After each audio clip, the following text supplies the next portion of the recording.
ये minority minister थे ना, ये इख्तिलाफ अपनी जगह।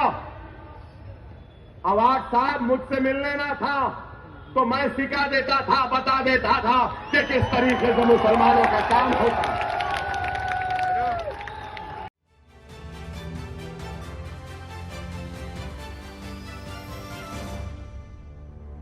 मैं बीमार आदमी हूं, मेरे पेट में अंतड़ियां बहुत कम है, मेरे गुर्दे खराब, मेरा स्प्लीन, मेरे ब्लैडर, एक गोली लेकर अभी भी घूमता हूं। यहां है, खाना नहीं खा सकता, पानी पर, जूस पर जिंदा रहता हूं, दिन में एक दिन खाता हूं। डॉक्टरों ने कहा कि अकबर ओवैसी तुम वॉल्केनो पे हो, तुम मर जाओगे, मगर मैं ये कहता हूं मेरा कर्ब, मेरी तकलीफ, मेरी भूख, मेरी प्यास, मेरी मुसीबत से बढ़कर मेरी कौम की तड़प है, उनकी भूख है, उनकी प्यास है, इसलिए आया। खुदारा अपने एक एक वोट के जरिए इस वोट का इस्तेमाल करें। मैं मदारी हूं क्या? मैं मस्खरा हूं क्या? मैं तमाशाई नहीं हूं मेरे भाई। मैं अपनी कौम का दर्द लेकर आया हूं, उनकी तकलीफ को लेकर आया हूं, उस कौम की पिछड़ेपन को लेकर आया हूं, नाइंसाफी को लेकर आया हूं। अगर तुमसे नहीं मांगा तो किससे मांगू? मैं पूछना चाहता हूं। तुमसे नहीं तो किससे मांगू? खुदारा समझो, समझो। यहां क्यों नहीं? यहां क्यों नहीं है? अरे इस वजह से कि हमारा इत्तेहाद मजबूत है। हर कोई बोलते हैं, इल्जाम लगाते हैं, मजलिस वाले राजशेखर रेड्डी चीफ मिनिस्टर थे तो उनके करीब थे, चंद्रशेखर राव आ गए, उनके करीब हो गए। अब कांग्रेस के रेवंत रेड्डी आ गए तो मजलिस अकबर साहब, असद साहब दोनों करीब, जो चीफ मिनिस्टर उसके पास रहते हैं। माफ करना मेरे भाई, जो चीफ मिनिस्टर है हम उसके पास नहीं रहते, जो भी चीफ मिनिस्टर रहता है उसको हमारी जरूरत है।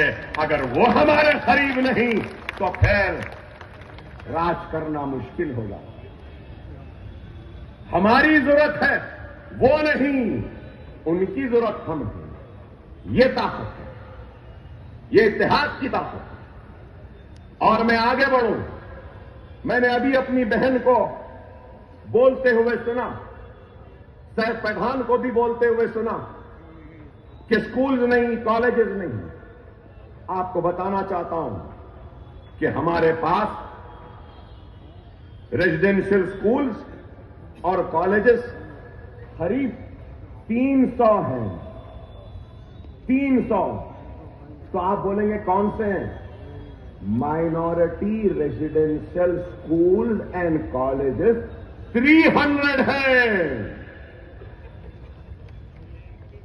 मेरी बहन से बोलूंगा मैं, अगर कोई नीट में रैंक ला ले, महाराष्ट्र के वो आपका कॉमन एंट्रेंस टेस्ट इंजीनियरिंग में अगर रैंक ला ले, फार्मेसी में ला ले, आर्किटेक्चर में ला ले, लॉ में ला ले, एमबीए में ला ले, एमसीए में ला ले, नर्सिंग में ला ले, आर्किटेक्चर में ला ले, किसी में भी ला ले, सिर्फ रैंक ला ले और उसकी सारी की सारी फीस हमारी रियासती हुकूमत देती है, लोन की शक्ल में नहीं, डायरेक्ट रिएम्बर्स करती है फीस को। कितने बच्चे 10 साल तेलंगाना बना, कितने बच्चे फीस रियम्बर्समेंट की स्कीम में आए मालूम आपको? 28 लाख बच्चे, 28 लाख।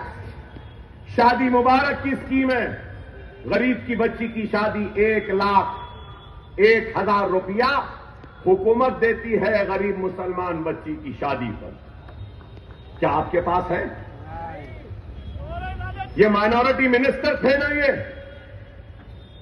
इख्तिलाफ अपनी जगह। अवाज साहब मुझसे मिलने ना था तो मैं सिखा देता था, बता देता था कि किस तरीके से मुसलमानों का काम होता है।